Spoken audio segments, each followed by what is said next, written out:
cennetin içinin tavsifi. Şol cennete giren adamla ala sururin mawduna.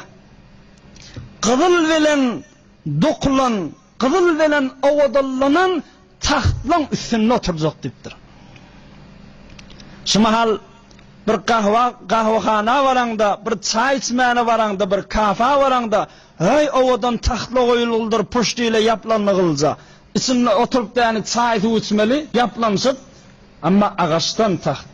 Cennetin içinde surur, serir, tahtlan üstünde özü mevzuna, qızıl bilenlerini ovadallanan, divrek taşı qızıl bilenlerini ovadallanıp, nakş verilen, düşüğü, poştifi, hem bedadi ovadan nakş vurgulu. Muttekiine aleyha mutakabiline. O poştiye yapılanışıp dünyada nezir adam çay içiye dostlan veren, gülüşüp oturuşup. Muttekiine aleyha, şol tahtları şeyle yapılanışıp, mutakabilin birbirine bakıp oturum oluptur. Cennetin içinde. Yatufu aleyhim vuldanun muhalladun. Poşları hem ayetsila. Şol inni tahtın üstünde yapılanışıp otururlar da, şolara hizmetkar olan, fini veren, aylanıp gören kim? Yatufu aleyhim vuldanun. Bir ovadan ak yüzlü, ak iğinmaşlı nurana oğlancıkla eline sini alıp hizmet guzari etmeyeni duracakla. Muhalladun. Özü de şu oğlancıklığını duruyor hemişe. Yaş ulol karrim ya. Hemişe oğlanlığını durmalı. Hemişe işi şu. Kim şala? Bir rivayette ferişteler. Ferişteyen şu tüysülü yaratıp durur Huday Teala. Ve bir rivayette kafir adamlan, inata kafir adamlan oğlancıklığı, şu oğlancık vaktinde de dünyadan geçen olsalar, şola cennette sizlere hizmet güzel olacaklar ki özler keyif edecekler hizmet edip verildiğine ehli cennetiylere. Bi ekvabi ve abarika ve ka'sin min ma'in. Özü de su içilyen kapla, ekvab, su içilyen, abarik, il yudurlayan kapla ve ka'sin min ma'inin ve kavi su içilyen kapla bilen aylanıp verecekler. Elinde yuduracaklar, bir rahat yiyecek mi? Mahsus el yuduryan kapları var. Yine bir rahat gerek mi? Neme gerek bolsa getirip durulla. La yusaddauna anha ve la yunzifun. Şol şaraplar paylayacaklar. Şol hademeler şarap, hakkit arak paylayacaklar. Ama cennetin alağı halal. La yusaddauna anha ve la yunzifun. Killagır ve aklını gittirme uzradat yok. İçinde fakat hoş olmalı sen. Kellagır miritçilik vaat getirmeye. Ve fakihatin mimma yetehayyerune. Ve halan meyvelerde övünne gelip duracak. Neyme meyve islesen ayda amal fakat. Nar gerek, alma gerek. Yo mov diyecek. Yo neyme meyve islesen ayt oğlalla sana getirip dururlar. Sinizinde ba neyme gerek bolsa. وَلَحْمِ الطَّيْرٍ مِمَّا يَشْتَهُونَ وَالنَّازِرَ işten alsa, neyme hivas etsen, bişirgili kuşlar gelecek, kebapçıda.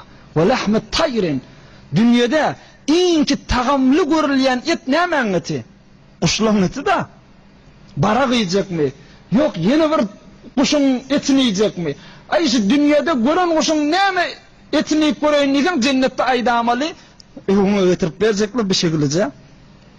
وحور عين كأمثال اللؤلؤ المكنون ve yine de hoş gezerani lezzet bilen yaşar yali hur iyiller hur gizler de sen hizmetkarın sen zinanan aynuhu basaraglı lu'lu haniz illigmedik lu'lu yali olacak bir lu'lu bolar deryadan tapıptırın evvelin mar sen tapıptın haniz hiç kimin ili degmedik lu'lu nağıt avadan şunyalı hur gizlike hiç kimin eli degmedik sana verilecek cezaen bima kanu ya'maluna munnaydayn niptir bu zatları sen önünde tayyorlab qo'ygan sen men önümde hizmet edenliğin gerekli ameli salihın gerekli diye Huday Teala şun cezası şula hey yankı okuyan namazlan haşı Yankı haramdan göz yummadın mı?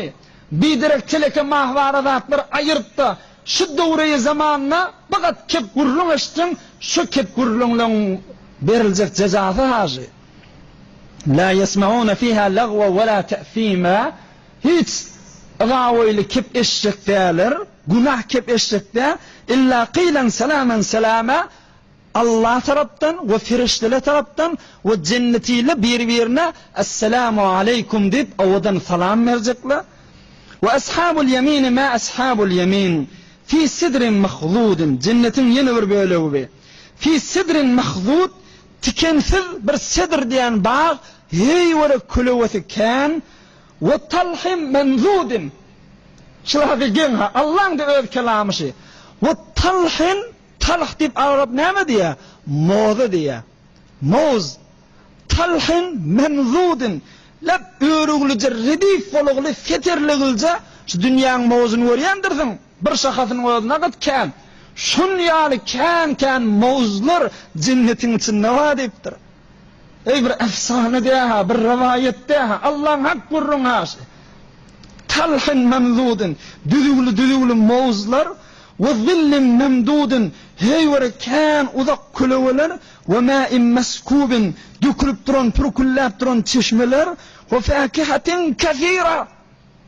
Tutup oturmayın deyiptir. Ve fâkihatin kethîra, kan meyveler var deyiptir Huday Teala.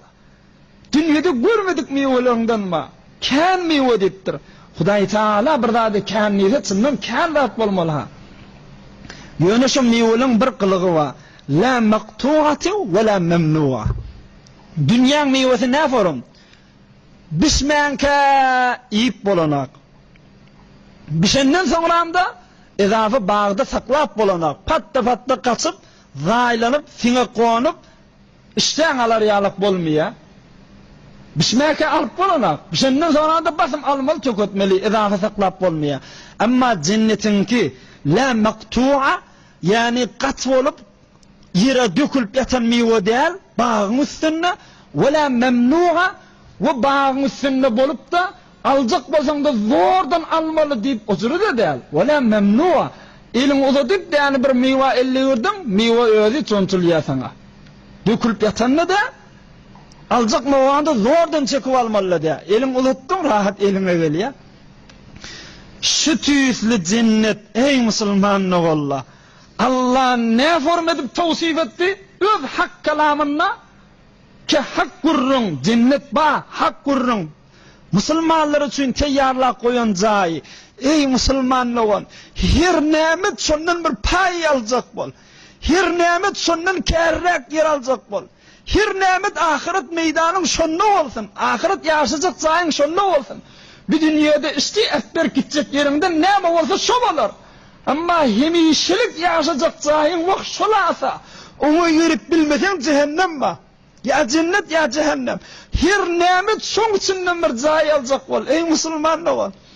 Hatta Hasan-ı Basri rahmetullahi aleyh, ol evliyaullah, yankı ahirin cennete giren adamın gurrunu vardı. 7000 yıl doğdakta yanıp cennete giripti. Şol Hasan-ı Basri Huday'dan dilenine ne mi diyenmiş? Ya leyteni kuntu zâliker racul diyenmişti. Kaş kimin şol adam bolsadım da diyenmişti. Yani ne mi?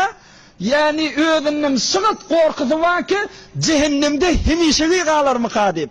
Ama şol adamı Peygamberimiz hatmen çıkıya deyiptir de 7000 yıl ahirinde olsa her Hasan'la olsa cennete giriya deyiptir. Kaş kimin şol adam bolsadım da Peygamber men hatmi cennete gireceğimi ayttı deyiptir. Şol adamın hatmi gireceğini ayttı ve şol adam men bolsadım da deyip Hudaydan İslam'ın şeyli isleyenmiştik.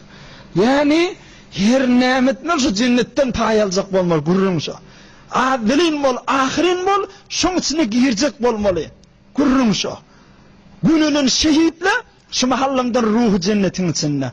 Ve şehitten başka insanlar, Müslümanlar da ahirette cennete girecek cahil. Hulasa şu dünyanın içinde gayret etmeli, cennetten payo mekan alacak bolmalı inşallah.